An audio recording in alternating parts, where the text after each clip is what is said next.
This Web3 bear market could be your biggest opportunity to develop an engaged community with the right people in it.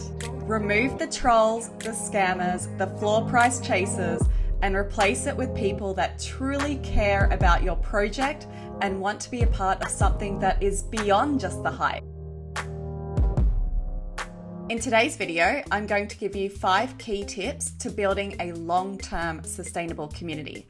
Plus, I have a little secret key tip at the end that I truly believe makes the difference to building a community that actually lasts. We're in a bit of a Web3 bear market at the moment, in case you haven't noticed. And although I know this is painful for many, I do think that we have a huge opportunity here to find people that are truly passionate in the Web3 space and continue building your community. I know a lot of people struggle with keeping their communities as engaged, and so in this video, I really want to provide some key tips on how to build a sustainable community. When I say sustainable community, what I mean is continuing to engage your members beyond the initial hype of a launch or when the project is just in a hype cycle. I want your communities to exist in a year's time, in 2 years' time, in 5 years' time. So let's go through 5 key tips to building a sustainable community. Plus, I have one additional tip that I believe is the secret key to building a community that people actually want to keep coming back and not just jump onto the next cool thing. So let's dive in. First tip, have a purpose. Be super clear what that purpose is. Why does your community even exist? I've talked about this a lot in previous videos, how important the purpose of your community is. Make sure it's super clear to people that are in your community why your project is important. Make sure they understand the purpose of even being there. Here's some examples of communities that do it well. Tip number 2, don't be afraid to remove toxic people from your community. This is not a numbers game. We're not looking to get the most number of people in the community and hitting those vanity metrics. Don't be afraid to remove people that are not good for your community. And actually, it's super important that you are heavy-handed on this, and if there's toxic people, remove them as soon as possible. Now, of course, there is a process to this. Usually how I approach it is I do give someone the benefit of the doubt. I try to reach out to them individually. If it's obvious that they're not clearly just trying to scam someone, if they maybe don't understand how to engage in a community, it is worth reaching out to these people first, having that individual conversation. If they still don't listen to you and understand what the house rules are, it's time to get rid of them. Trust me, they're doing more harm to your community long term than good. And what you'll find is the great people in your community are going to get fed up and leave if you don't address these issues straight away. Remove the toxic people. Tip number 3, have a strategy to encourage members up the community curve.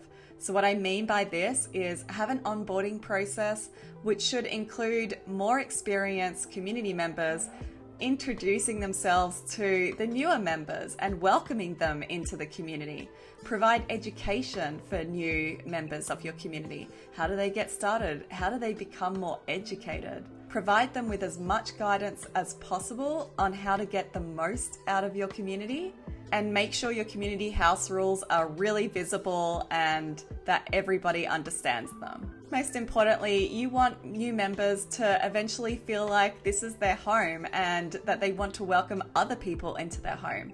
I think the VeeFriends community does a really great job with this. Just take a look at all the education that they're providing to their members, and I see it constantly where experienced members are welcoming new members in. They've always got the good vibes. They're showing the new members what that culture is like to be a part of the VeeFriends community, and that's truly what you're trying to achieve here as well. Tip number 4, keep providing value to your members. Why have they joined your community? Keep delivering what they want and what they're looking for, and do this in the highest quality you can. Don't take shortcuts on this. It requires a lot of work, but I promise you this is what is going to set your community apart from all the rest of them. And truly think of it through their eyes. So, for instance, how good is your search function in your community? If you have a Discord community, how easy is it for them to find the key information that they need? Do you have a Notion or another resource or a directory or whatever it is that they're looking for? Are you providing that to them? It should be a constant work in progress. This is not something that you launch with a community, you have a few docs and that's good enough. It's going to constantly evolve. I want you to keep this in the front of your mind that, again, just think about providing the most value that you can at the highest quality that you can too. Tip number 5, the community team should be building momentum. And I know that some of you may say, well, we don't even have a team. We're just a project with one person in it. Whoever it is that is managing the project and is responsible for the community side, they should really be providing updates to the community at a regular basis. They should be showing momentum that you're moving forward with the project. There should be a sense of progress, like what is happening in your community. Welcome the new members that are joining. You want it to feel like there are more new members that are joining than who is leaving. That's important, because if the community starts to feel dead, then you're going to find that even the most engaged members are going to struggle to be a part of that. Consistency is key here, as well as patience. Remember, building communities is a long-term commitment and it requires long-term vision. That's 5 tips. Now on to my secret key to really having members enjoy being a part of the community, where they want to come back over and over again.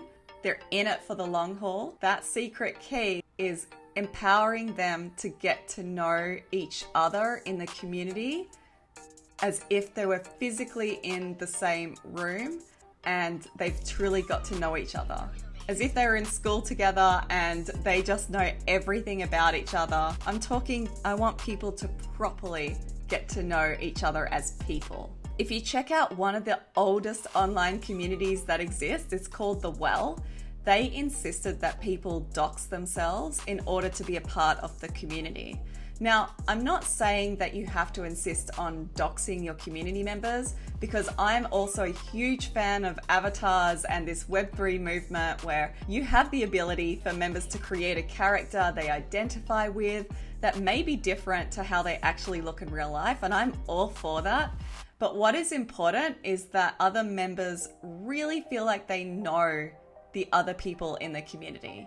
Just think about gamers. When they really get to know other gamers whilst they're gaming, it's like they get to know each other's personalities whilst playing the game. It encourages them to keep showing up and play the game. There's a true sense of community there. You want to not just make light introductions to community members, you actually want to encourage deeper relationships with each other. The better they know each other as people, the more likely they are to keep coming back to your community. They'll be more engaged, they'll be willing to take part because they know the people. Usually in Web 2 world, the way that communities were built, we obviously had the online aspect, but we would also have physical conferences where people could get to meet and know each other and develop those deeper relationships. And I really want you to think about how you can do that even online. And you have places like the metaverse now. How are you encouraging people to continue to get to know each other? Doesn't require them to know what each other looks like. I'm a true believer that you don't need that specifically, but you do need to get to know each other's personality, their individual goals, their interests, their motivation, everything that's important to developing that community and helping people just connect with each other is really, to me, the secret to a long-term community build. Now, on the flip side, what causes online communities to die? Well, if you have no updates or silence from the team, members lose faith in the project. It's just general human behavior. If I don't know what's going on anymore, I'm going to feel disengaged and probably leave the community. If there's not enough moderation, so if spammers and trolls are ruining it for everybody else, then that's a detrimental experience for your community members and they're probably going to leave. That's why it's really important to deal with toxic people in your community. And lastly, not keeping up with the demands or feedback from your members. It's really important to listen and to pay attention to the conversations that are happening in your community, because if people get really discouraged or fed up and they feel like they're not being listened to, they're probably just going to go somewhere else where they do have a voice. I'm not saying that you have to implement every single piece of feedback that you receive from your community, but what I am saying is you have to make them feel heard. And that there is a difference there, that making them feel heard is by responding to their feedback and their concerns or their any sort of feedback. If it's positive or negative, to be honest, it should be heard. And that's about acknowledging. If you can't implement a change for whatever reason, you give full transparency and honesty about that, and you will receive respect.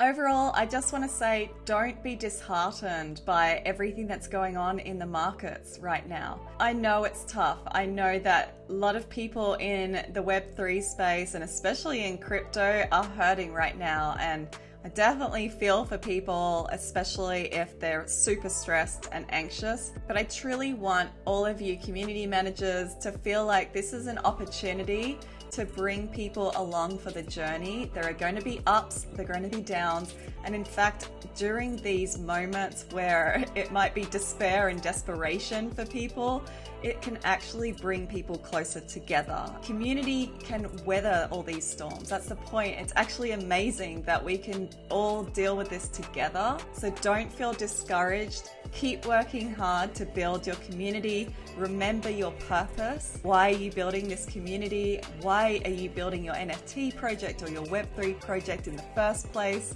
I hope my tips have helped you stay the course, continue to build a long-term sustainable community. Please like and subscribe if you enjoyed this video. Thanks so much for watching. I took a little bit of a break, a few weeks off, so really happy to be back at it with YouTube. And drop a comment below if there's something that you want me to cover. I'm happy to hear your feedback. Thanks again for watching, and I'll see you next time. Bye.